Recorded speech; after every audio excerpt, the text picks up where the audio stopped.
Welcome to Fort Necessity National Battlefield. My name is Rex. I'm going to set this down here.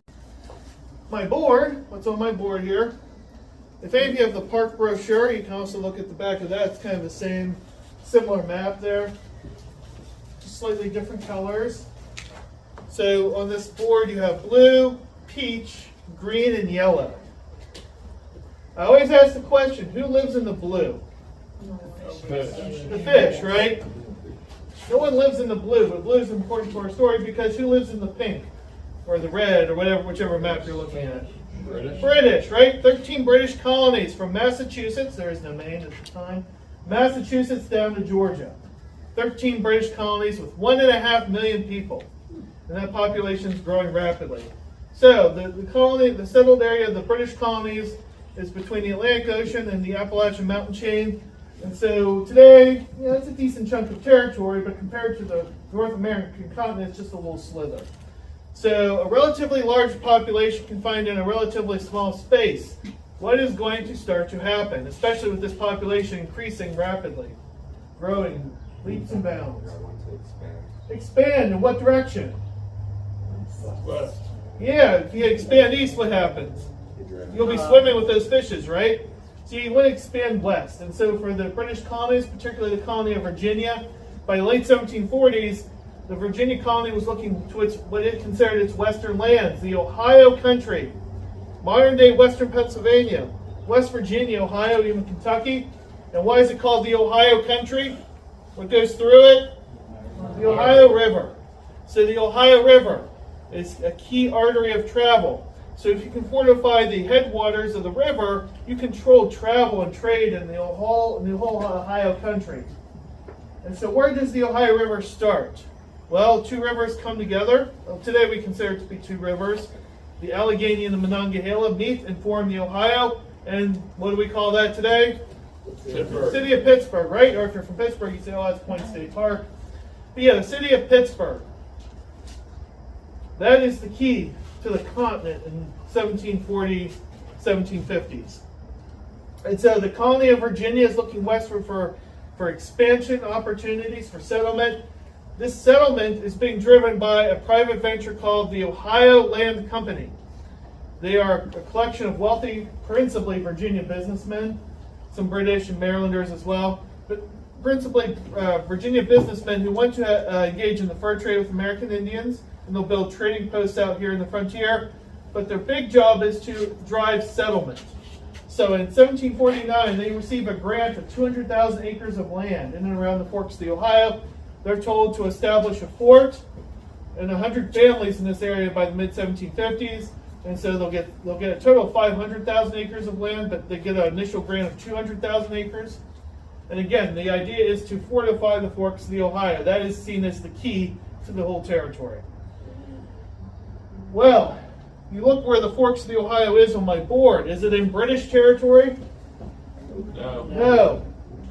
It's in disputed territory, right? So the French colony, and you see the French colony here in yellow or blue on your brochure, extends from Canada all the way down through the Great Lakes, the Mississippi to the Gulf of Mexico. And if I had a larger board, you'd see the Missouri River and coming east from the west.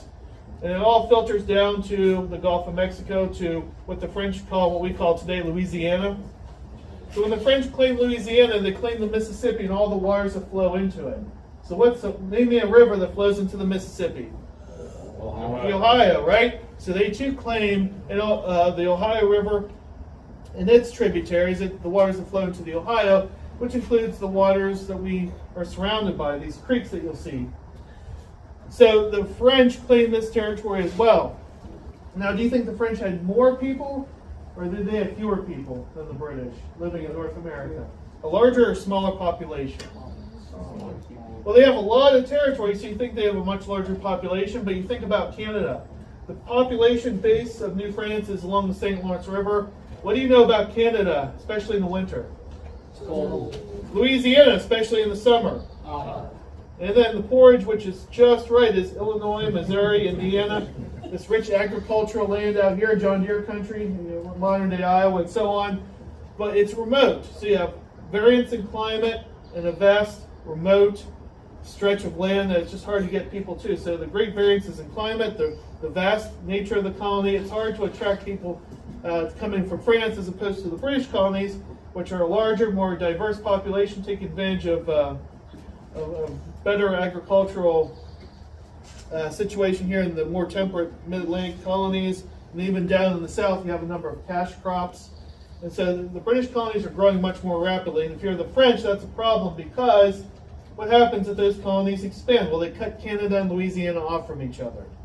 So for the French, they too want to establish a fort at the Ohio, but it's not to protect settlement, it's to prevent settlement, to block British expansion. So in 1753, a man named the Marquis Duquesne, you've heard that name before, Duquesne, will send several thousand French soldiers down from Canada, and they'll start to build a string of forts connecting the Great Lakes to what we call the Allegheny River.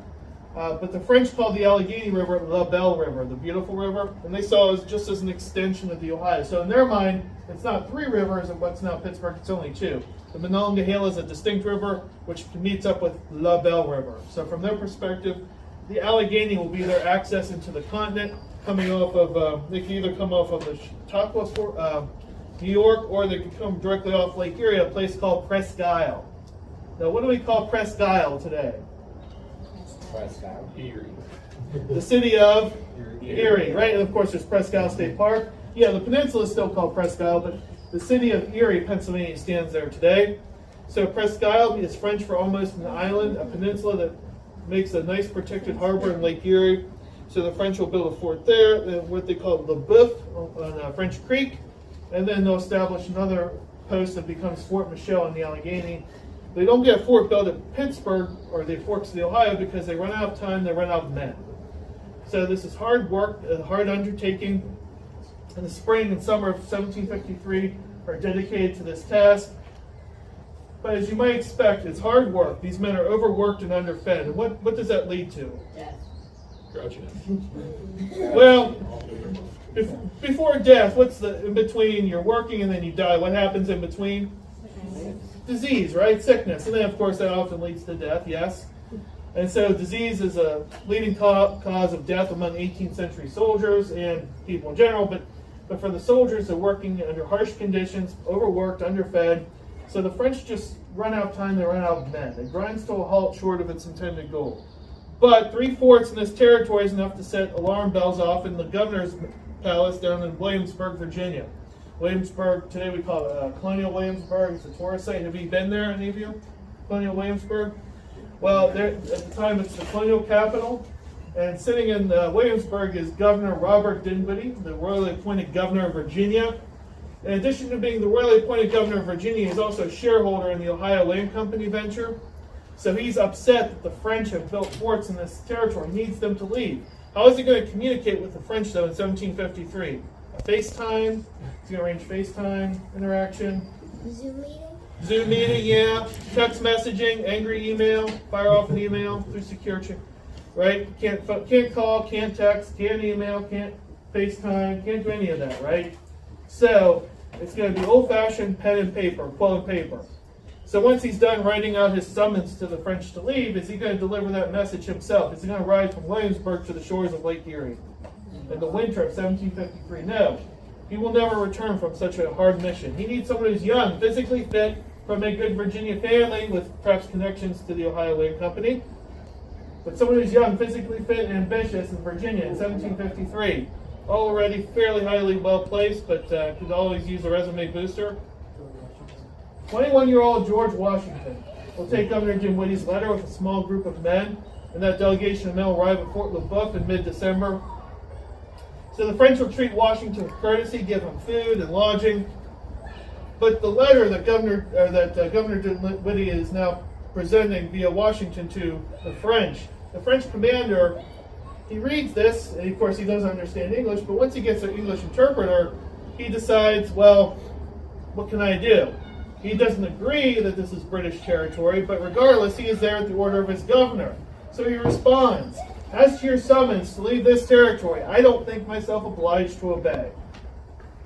So predictably, the French reject Virginia's assertion that they are violating Virginia territory, and so Washington will return to Williamsburg. In early 1754, the forks of the Ohio is still open. So now it's a race. And who do you think wins the race, the British or the French? It's actually the Virginians, the British.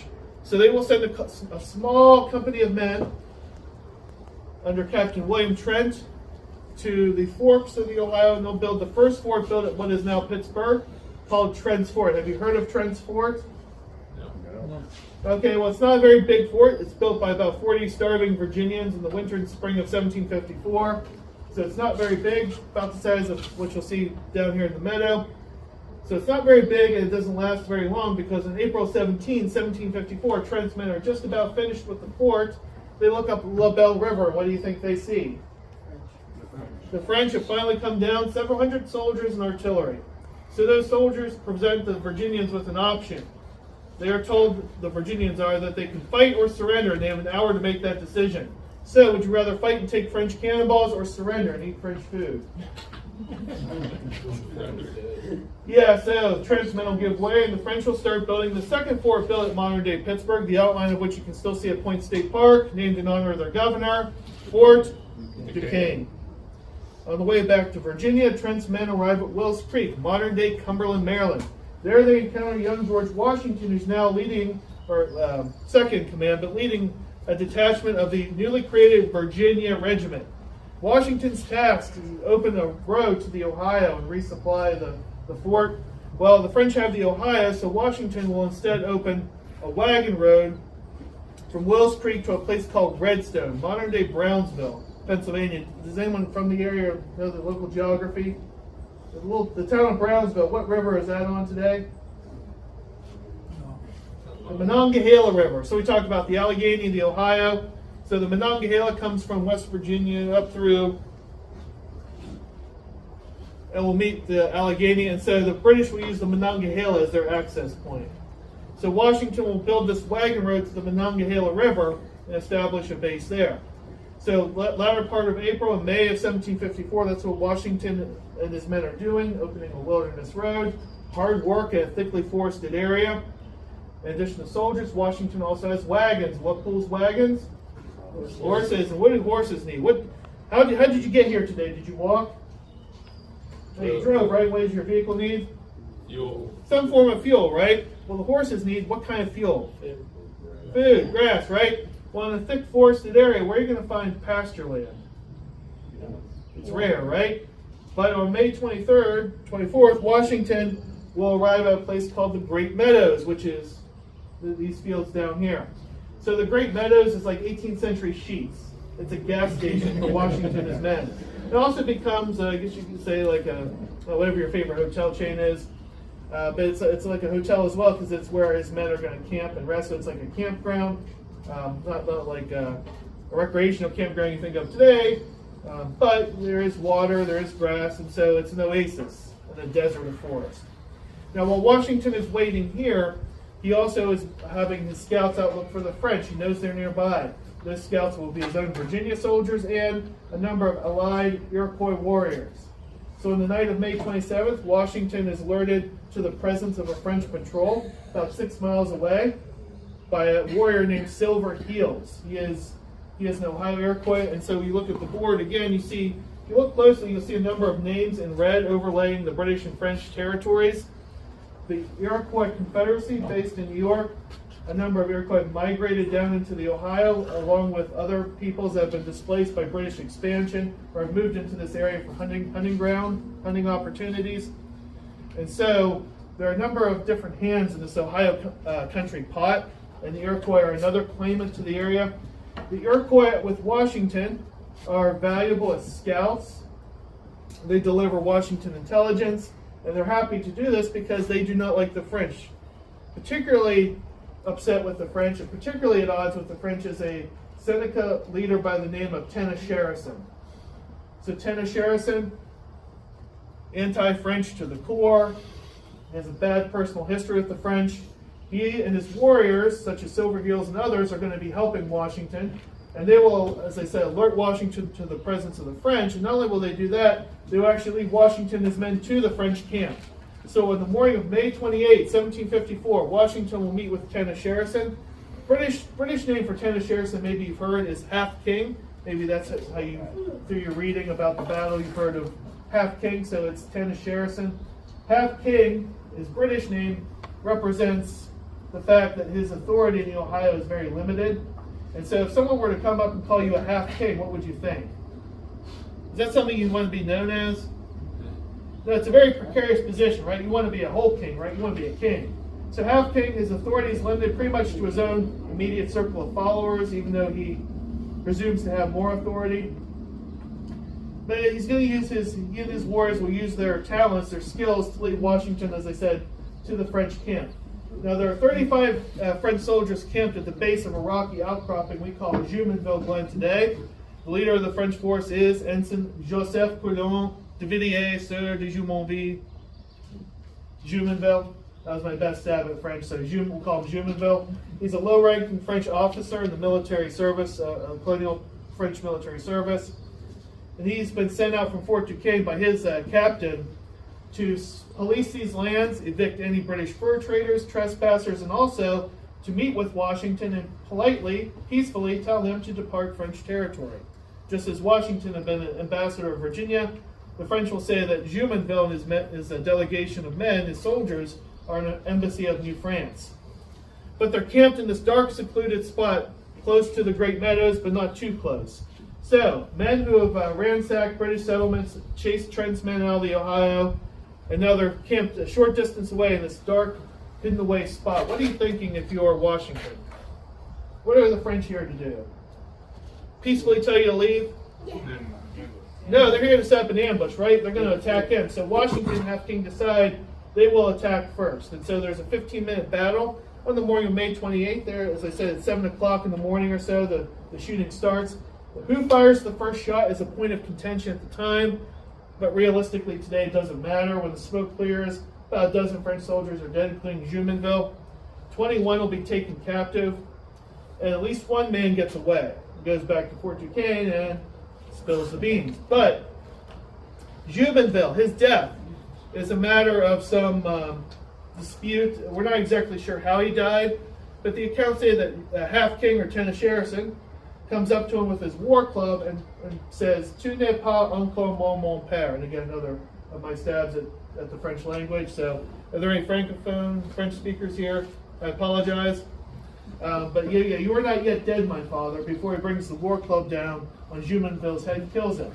So, he hates the French. Again, bad relations with the French.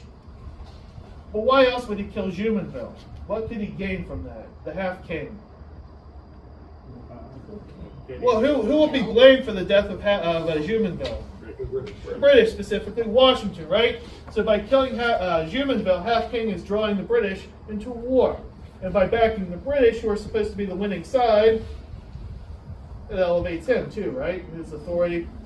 So he's drawing Washington to a war. Washington is afraid the other Frenchmen will be killed, so he wants to keep them safe. He'll send them back to Virginia under guard. He'll then return here to Great Meadow, and he'll take steps to protect his men here at their campsite by building a fort. And we're going to head down and check out the reconstruction of that fort. Jumonville affair. Washington has 21 French prisoners sent back to Virginia under guard. And then he returns here to Great Meadow, and he wants to protect himself here in the meadow. But more importantly than his soldiers, he has supplies that need protecting from the elements. Gunpowder. What don't you want to mix with gunpowder? Water. So you put it under a roof in a sort of a crude cabin that you see reconstructed down there. But also, too, you have stores of alcohol and food that you don't want the enemy to get a hold of, but you also don't want your own men to get a hold of. Washington will write to Governor Dinwiddie saying his recruits are loose, idle men, destitute of house or home. So that's a quote we often repeat here. Loose, idle men. They're not steadily employed back in Virginia, destitute of home. They don't have a house that they can call their own. So the enlisted soldiers of the Virginia Regiment are probably largely in their 20s, men who are signing up because of a promise of getting a bounty of Ohio Company land. But they are not men with much in life, and so they're far from home on the frontier. And so do you want men with, as described by Washington, to have uncontrolled access to all that? No, what could happen if you let them have all the rum they can drink and all the gunpowder they can burn? They may become self-willed and ungovernable. So that's why you build the stockade, really, it's to protect supplies. Now Washington is also waiting for more British reinforcements. He's promised quite a number of British soldiers, Native Americans, and so on, a coalition coming up here to drive the French from the Ohio. But very little of that outside help actually shows up. On June 9th, the rest of the Virginia Regiment will arrive here at Great Meadow, bringing the Virginia force up to about 300 men.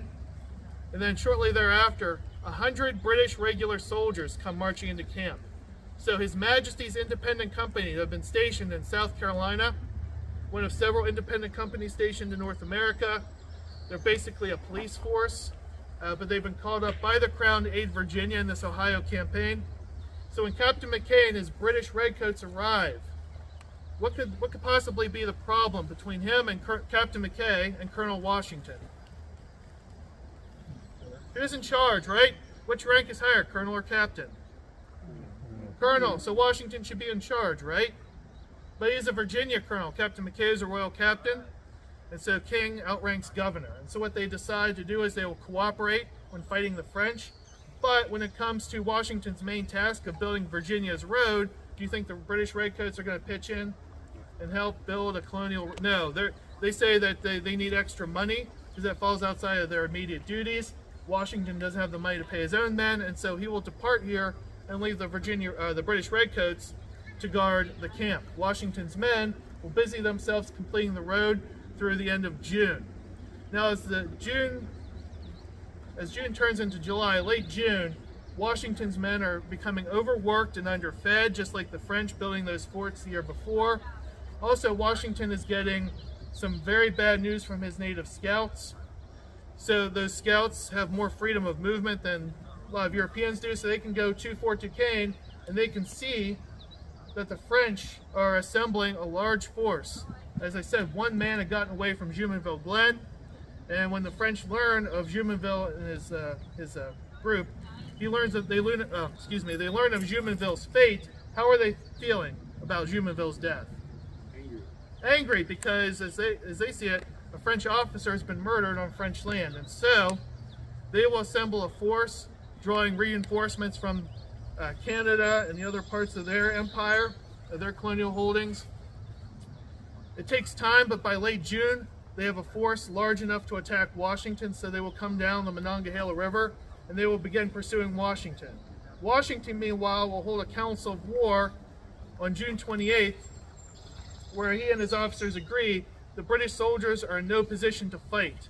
They're becoming, as I said, overworked, underfed, their situation is deteriorating. A lot of their Native Americans, their allies, the scouts, begin to desert them and head east. And so Washington and his officers agree they don't want to fight the French. They're going to try and get back to Wills Creek or Cumberland, Maryland today. So as Washington begins his retreat, he's about 13 miles from here, west of here. His men begin their retreat. The horses start to give out, which means a lot of the supplies, including the 9 swivel cannon. You see an example of a swivel cannon down there at the fort, a small piece of artillery. It doesn't look like much, but those 9 swivel cannon, you have to be hauled on wagons, and when the horses give out, the Virginians have to be the horses and haul the cannons on their backs and other supplies. So by July 1st, when they arrive here, how are those Virginians feeling? A little tired. Tired. Many of Washington's men begin to collapse from exhaustion. And so Washington and McKay realize they can't retreat any further. They have to fight here at Great Meadow at Fort Necessity. And so they will enlarge the fort. You see the earthen mounds, those V-shaped mounds today. They would be built to chest height, breast height of earth and wood construction. And so they've not been fully restored, but if you go to our visitor center in the diorama, you get an idea of how they may have looked. But again, chest height protection built as a sort of as a redoubt or a fort outside of the stockade to accommodate the increased British force. Again, 300 Virginians on paper and about 100 British regulars. So the stockade is no longer big enough. They have to enlarge the fort. They can also use the creek beds as a natural entrenchment as well. So when the French show up after their long journey, they arrive on July 3rd at 11 o'clock in the morning, and they appear at the far end of the meadow. They want to rush the British position and end the battle quickly, but they misjudge where the British position is. The French commander will later write that He had been misled by his scouts as to the location of the British, so he comes out into an empty field, looks to his front, and he sees nothing. He looks back this way in our direction. He sees a wall of red marching out to meet him. And so the British, Washington, Captain Mackay, and the British officers, they form up their men in ranks to deliver volleys of musket fire. They want to fight in the European fashion, in the open, firing volley fire in ranks, delivering devastating musket fire to the enemy, then drive the enemy from the field. And that's a that's actually a very prudent way to fight, given the weapon systems, the muskets that you'll learn about. They're loud, they're noisy, they make a lot of smoke, they're not terribly accurate. And so to fight in close quarters in an open field makes sense. But the French force consists mainly of Canadian militia and American Indians. And do you think they want to stand out in the open and get shot at? No. So, what on this battlefield could provide the French with an advantage? Yeah, the trees. You look over here to my left, your right. You see a sign on the front that says 1754 tree line. And so the tree lines, they were cleared back to an extent to, of course, make the fort and for other purposes. The soldiers needed wood, but they're not cleared back far enough. And so these big mature oak trees that surround the meadow provide excellent cover to the French. The French will begin to flank the British line and will come into the woods. The native warriors will break that direction and they'll encircle the British. The British line collapses from left to right, and instinctively they fall back into the fort, into their newly dug trenches. And for 8 hours, both sides exchange fire. Now, July 3rd is a day of rain. We've had a lot of rain recently. Today's nice, but we've had a lot of rain here at the battlefield. And so we've had days that are similar to the day of the battle, where it rained throughout the day, and at times the rain was very heavy. Now, you'll learn more about the muskets, but you probably know, or some of you may know, these are black powder flintlock ignition weapons. How do they work in the rain? Not good. So the British are getting drenched. They're out in the open, exposed to the rain. The French are under the umbrella of the trees, the natural canopy. But by evening, they're wet too.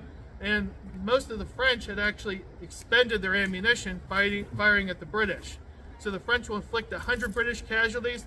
The British only inflict 20 French casualties, so it's a 5-to-1 difference, roughly. But it's the French who are out of ammunition by evening. Also, the American Indians that are with the French are in no mood to continue fighting. They're threatening to leave. They've had a long journey from Canada and from the Great Lakes region. They want to go home. And so the French commander is under a lot of pressure to end this battle. The British, Captain Mackay and Colonel Washington, they're surrounded by dead, wounded, and by 8 o'clock, intoxicated men. A lot of the Virginia soldiers had broken into the rout. So, which side's going to give way first? Well, in a way, it's actually the French. It's the French that call out for a parley 3 times. After the third call for a truce, Washington will relent and he'll enter negotiations with the French. He sends over a man named Jacob von Braun, an officer in the Virginia Regiment, who is the French interpreter, and he will return with the French terms for British capitulation. Now, with a name like von Braun, is he English? Is he French? No, he's Dutch. But he is the French interpreter, and so he'll have to translate the French document, written in French, in ink, on a rainy night, by candlelight. And so the ink is smudged, it's hard to make out. He's probably going by memory, by what the French commander had told him. He gets across the important point. The French are going to be generous. They're going to offer the British the honors of war. So the honors of war acknowledge an honorable fight, an honorable surrender. It permits the defeated party to take away most of their weapons, their baggage, their wounded, their flags, and they may return with honor back to where they had come from, back to Virginia. And so, pretty good terms, right? The British are surrounded by dead, wounded, intoxicated men. This seems like the best deal they're going to get. And so the next day, July 4th, after a formal ceremony, Washington will make his way back to Virginia. The French will go back to Fort Duquesne. Each side has a copy of the newly drawn up terms. Washington will take the articles of capitulation back to his governor, Dinwiddie, in Williamsburg.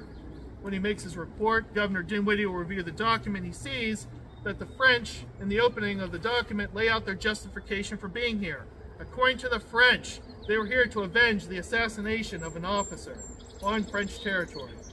So a French officer has been assassinated, a politically motivated murder on French territory.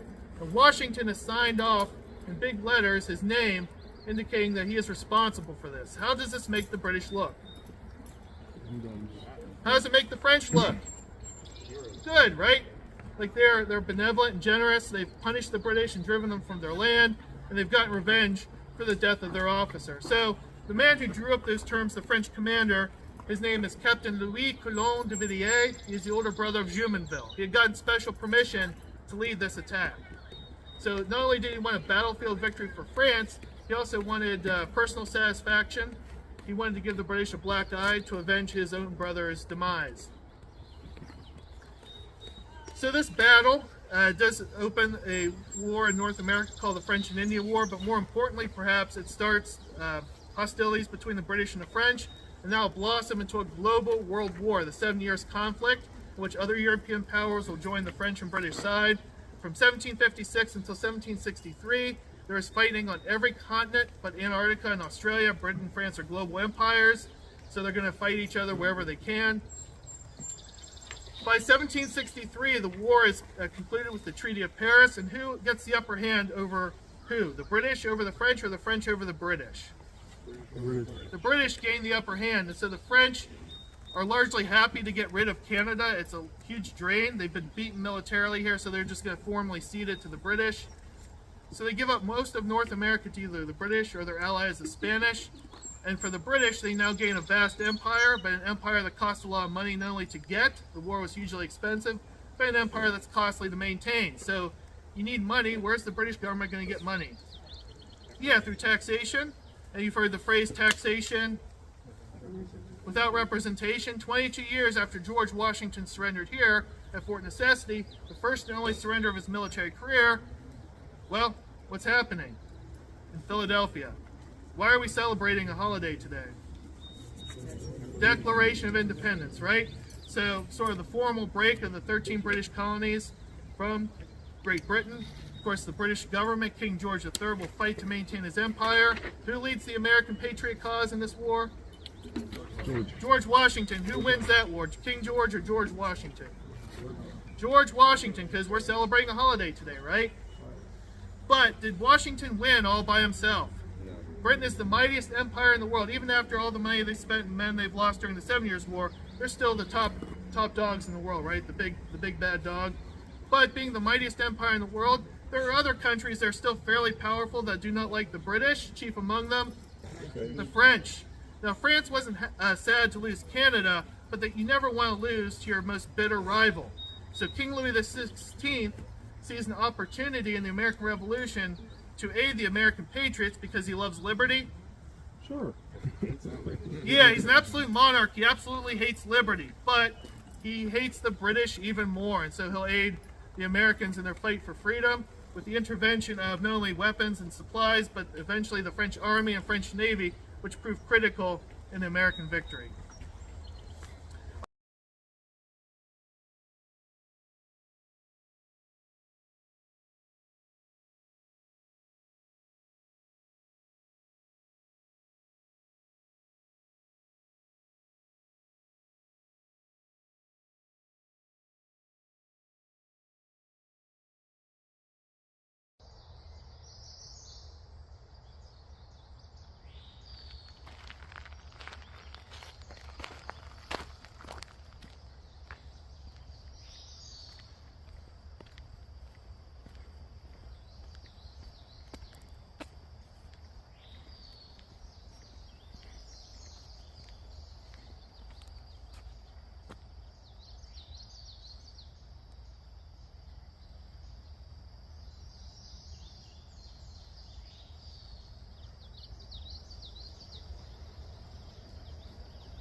you doing this morning?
Bonjour, mesdames et messieurs. Je souhaite la bienvenue à vous sur territoire week-end. That was the French introduction to the talk we do here at Fort Necessity. It's basically welcoming you to the lands of the King of France.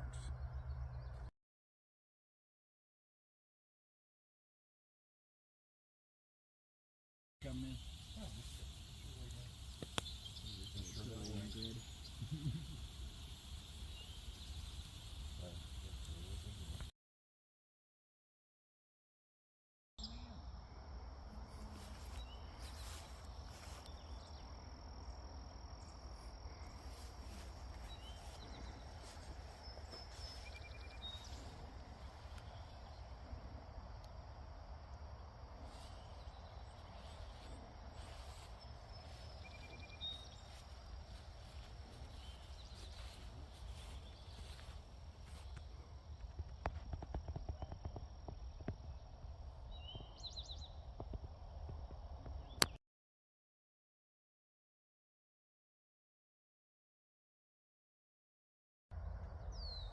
Bonjour.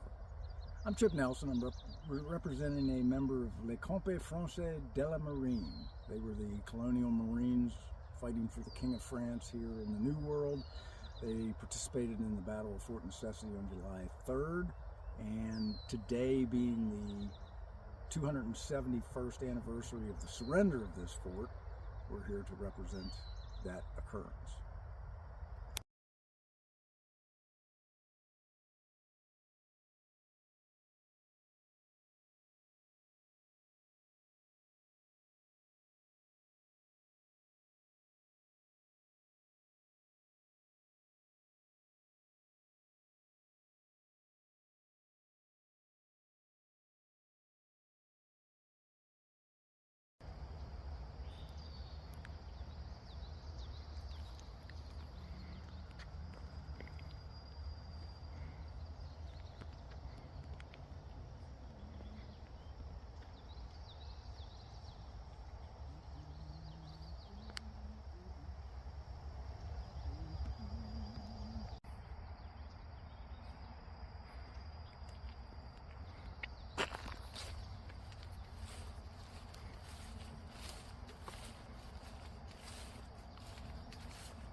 Good. Happy Independence Day.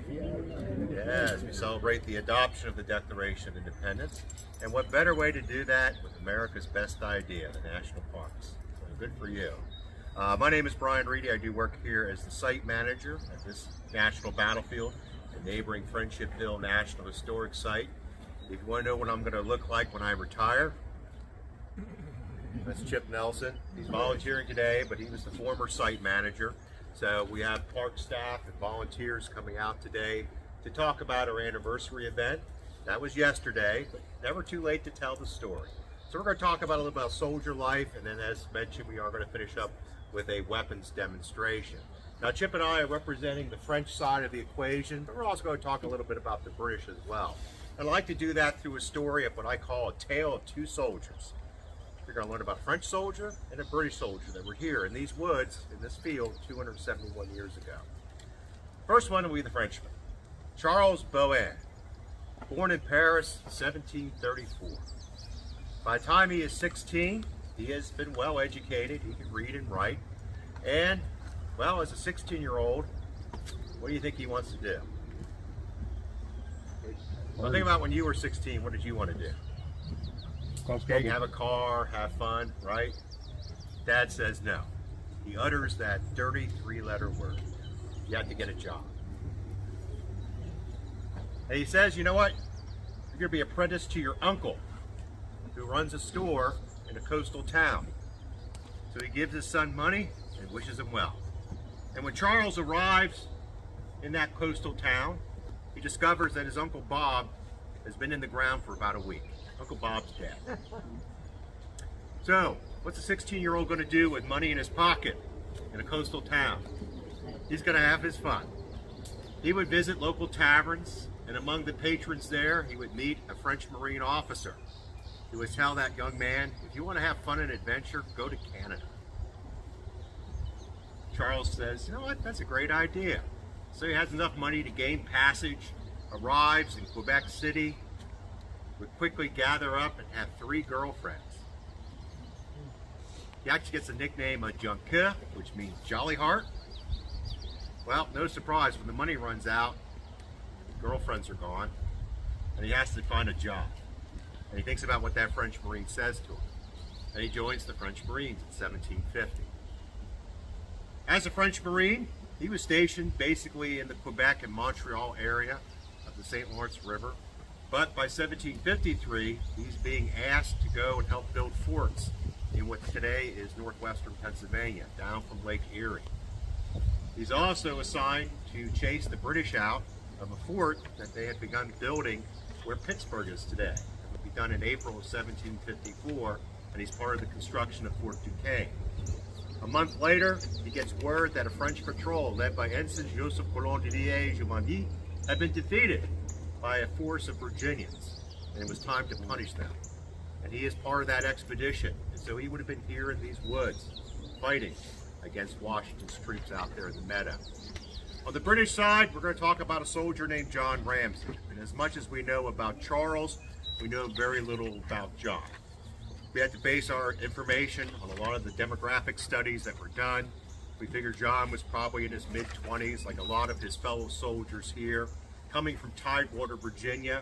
He probably had little or no education, probably no trade, but volunteers to be part of the Virginia Regiment. Maybe he was looking for adventure, perhaps maybe some patriotism. Well, the incentive was to get money. He's going to get paid. He's going to get uniformed. He's going to get equipped. And the carrot on the stick, 60 acres of land at the end of his service. Why 60 acres? That's the magic number. If you are a holder of 60 acres of land in Virginia, you are a full citizen of that colony. You are now entitled to vote. That's a pretty good step forward in someone's life. And there's no formal war declared at this time. All you have to do is serve for a year. Seems like a good deal. Unfortunately, John and his fellow Virginians would run into a problem. Governments back then, unlike today, could not live up to their promises. Yeah, you can laugh at that. Nothing has changed at the days of Pharaoh. So, the uniform, he wouldn't see that. Washington would complain to the governor, where are the men's uniforms? And the governor would write back, George, quit complaining. buy the cheapest cloth you can find and have the men sew their own. Makes you want to fight for that guy. Their diet consisted of freshly slaughtered meat and flour and cornmeal. Not the best of diets. They would be sharing a tent, if he had a tent, like the one you see out there, with 5 other soldiers. So very little or no privacy. So imagine that. Wearing the same clothing day in and day out, the stuff you wore the day you enlisted. But again, what's driving that is that opportunity to get that land. Well, if the government's not going to be giving you good food, good pay, a uniform, you think you're going to see that land? 20 years later, Washington is still petitioning the Virginia government to get those land claims on it. Now, before you get all weepy heart for George and go, oh, what a great commander looking out for his men, you have to remember he is the colonel of the regiment. He will be getting about 1,200 acres of land. He's at the top of the list. Take care of the colonel first. All the other individuals that served with him, well, he's trying to get their land. But he also would correspond with them and say, you know what, if you need cash now, I'll buy your claim off of you. Now, it might be for pennies on the dollar. That's how someone like George Washington comes to acquire 60,000 acres of land here in the Western country. They're actually on land that he owned. In 1771, he would buy the Great Meadows. And if he were here today, he would remind you, you owe him rent or get off. Yeah. So what happened to our soldiers? Well, I'm going to read off the names of those individuals that did not leave this meadow 271 years ago, and see if any of those names are familiar. We'll start off with the Virginia Regiment. Of the names of the individuals who died here, we have William Bailey, Garrett Clark, Thomas Fisher, a John Kitston, a Daniel McLaren, a Barnaby McCann, a William Pullen, a John Ramsey, John Robinson, Thomas Scott, William Simmons, and a John Tratton. There are 7 other Virginians who also died here who are unnamed. There are 10 members of His Majesty's Independent Companies of South Carolina, the British regulars, that died here. Only one of them we know by name. That's Lieutenant Peter Mercier. And on the French side, there are 2 French killed and 1 American Indian, whose nation we do not know. So, Mr. Ramsey didn't make it out of here. Charles did. He would actually participate the next year in Braddock's campaign, and in 1759, about this time of the year, he and his French soldiers are preparing to be sieged upon at Fort Niagara. That fort would fall, he would be captured and taken prisoner. By 1760, he would be paroled and he would return to his native France. And I'm sure when he got home to Paris, his dad said, "Where have you been for 10 years?" Yeah. He did, 50 years later, write his memoirs called Travels in New France. It's a wonderful read if you get a chance to read. A lot of natural history in there as well. So a little bit about the material culture of what we're representing. As I mentioned, we're representing the French. Chip is representing Les Compagnies Françaises de la Marine, the independent companies of Marines. Now you hear the word Marines, go, ooh, the elite. No. Or in French, no. They're the many and not so proud. In the hierarchy of the French Marines, you have the Metropolitan Army, the regular army, and these guys are way down here. They're company strength units that were stationed in the colonies. They're basically the police force. So they're very small in numbers, not a whole lot of them out here, but they are representing the government. I represent the Milice du Canada, and this is one of the few things I get to do that's actually age appropriate. Oftentimes I'll do a Virginian, and I try to get you to suspend reality and imagine me half my age and half my weight. But in Canada, as you are a citizen, all able-bodied men 16 to 60 are required to serve, often as teamsters, moving supplies, but also as an auxiliary military force to these French Marines. So they would have been here in the woods as well. As far as our clothing, he wears a tricorn hat. That was just the fashion of the time.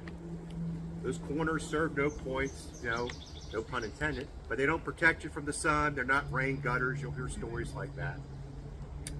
I wear a Tuger toboggan, just a simple workman's cap. Now, one thing, we are properly dressed today. You, being numerous, are also naked. Now, you hear the word naked, you think, well, wait a minute, I got clothing on, but you still have your undershirt exposed. That was your underwear in the 18th century. You don't see that on us, it's covered up. We wear waistcoats and coats. And just like red was standard to the British Army, white was standard to the French Army. He has this issue Justicorps. I have an old Justicorps that I've made into a capote. We wear the knee breeches. He has canvas gaiters to protect his socks. Because of our affiliation with the Native Americans, you see the moccasins and leggings that I have where he wears the regular shoes. Equipment. Cartridge box, the heavy leather box protects the fragile cartridges from being crushed or damaged by weather. I have to supply my own stuff. That includes the shooting bag and a powder horn. From the belt, he would suspend a sword, but on campaign, not as useful for him. So he has a small axe or hatchet. And contrary to what you see on TV in Hollywood, it is not thrown around. Why would you take a perfectly good tool and throw it away? I mean, he's better looking than Mel Gibson, but I can guarantee he would miss and probably break the handle. And if you kids doubt me, when you get home tonight, pull out Dad's good tools and start throwing them around the backyard. You'll fast become apprenticed to tanning. I can guarantee that. He does carry another tool off of that, what's called a frog. It's called a bayonet. And it works as well today as it did back then. I saw a lot of eyeballs get really big. And boy, going, I hope he doesn't stab me, right? That's what it was for. Stab, stab, stab. Rarely would armies clash with bayonets, one side or the other. You know, just like you don't want to have 14 inches of steel rammed through your guts. So if that guy's porcupine looked bigger than your porcupine, you know what? You can have the field. I'll fight you another day when I can have the advantage. In camp, though, it's a good tool. It's good for digging, cooking a meal, or simply stuck in the ground as a candle holder. Canadians carried lots of knives. I have one suspended from my neck, down by my knee. I also carry what's called a hunting sword. Even though these weapons can be loaded quickly by their standards, that might be enough time for someone to run upon me. I can have a sword to kind of take care of them. Packs and bags, we have a variety of those, but the one thing you do not see on us is a canteen. Water is for the weak. Yeah. Now, there is no issued canteen in the French Army until the Napoleonic period. So it's not that we don't need water, but we don't have to make our own. Now, the most important item that we do carry are the muskets. We're both carrying smoothbore flintlock muskets. His is the military issued musket of the model 1728. I have a fusil de chasse, which is simply a trade musket, a hunting musket, that was often traded to the American Indians and favored very heavily by the Canadians because it was light and handy. They do not have rifling in the bore, so it does not impart a spin on the ball. Now, that doesn't mean that rifling does not exist back then. It's been around for 200 years by this point. But rifles are expensive, and kings are cheap. Plus, in combat, you want to be fast or slow? Fast, yes. A rifle is going to take you about a minute to load and fire one shot. And for any of you who've done muzzleloading, you understand it requires a patched ball. It takes a little bit of effort to get it down there. And after about the third or fourth shot, that fouling builds up in the bore. And you can always do this in battle, right? Time out, I need to clean my bore out. No, that doesn't happen. Plus, muskets do mount a bayonet, rifles do not. It's not that rifles don't have their place, they're just not the main weapon. This is the king of battlefields in the 18th century. Both rifle and musket, though, relied on an ignition system called the flintlock. The heart of the gun is the lock. In this device here, that's called the cock because it resembles a rooster, the stone is called flint. And when the flint strikes the steel, it hopefully makes a shower of sparks. This part's called the hammer of the battery. Again, if you do modern muzzleloading today, we call it the frizzen. But hopefully those sparks will fall into this little dish outside on the lock called the pan where priming powder is placed.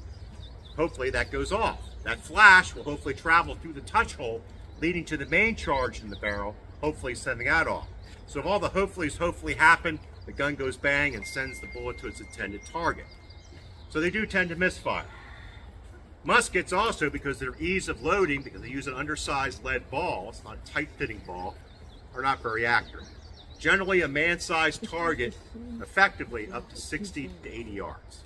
Beyond that, it's sheer luck to hit someone, although these are lethal out to 200 yards.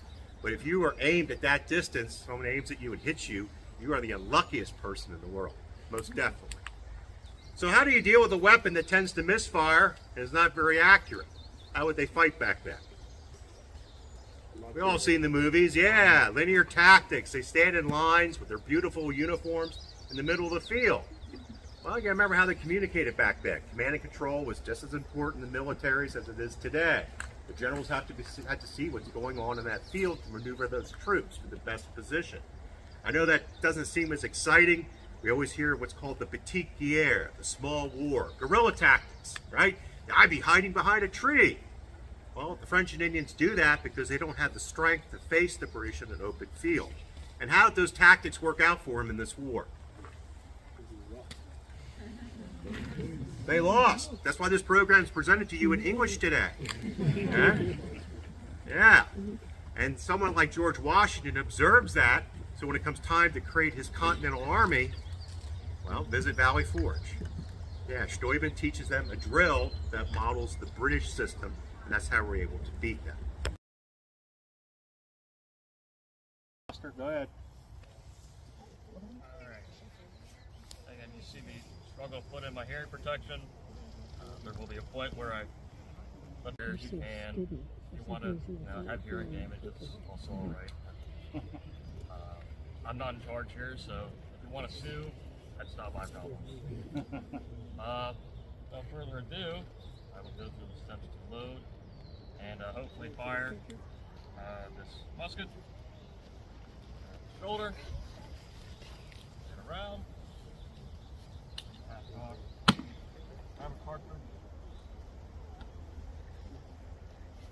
Yeah, what facilitated loading was a prepared cartridge, a rolled paper tube with powder and ball to it. All you need is teeth to open it.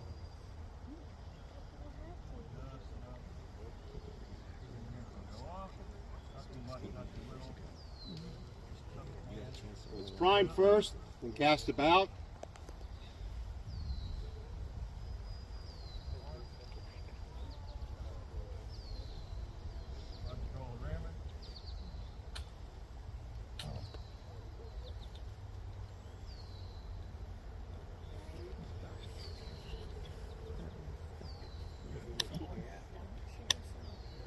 This is why the French won.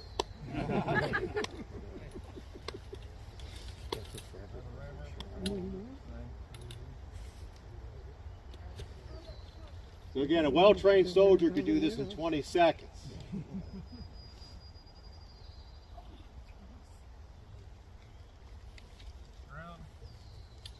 Cover up if you wish to.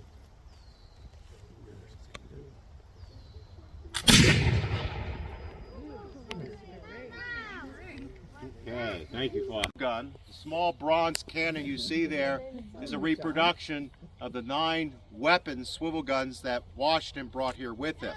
His goal was to build a military supply road from Wills Creek, Cumberland, Maryland, to the British fort that was being built in Pittsburgh, making the road big enough to handle the large artillery that was supposed to come from Williamsburg, like the 6-pound field gun you saw in our visitor center.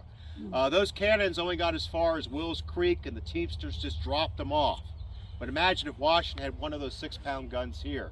It might have turned the tide of battle.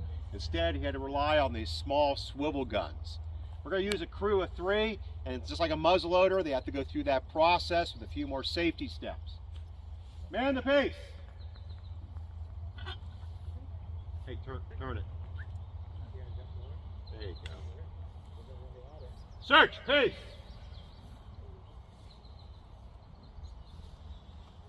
Clear.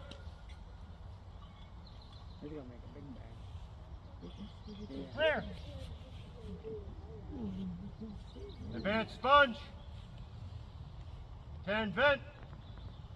Sponge pace.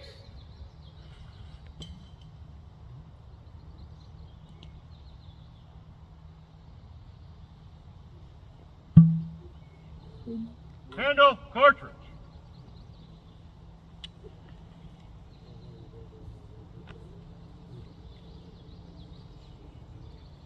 Charge cartridge.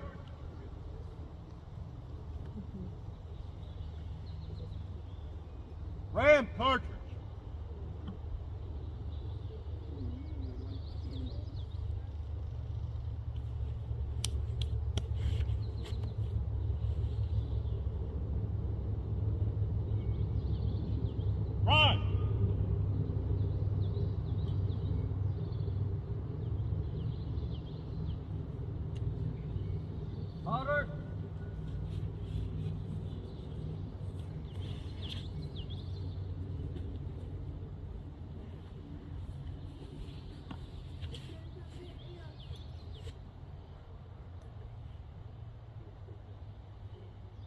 Take aim. Make ready. Fire!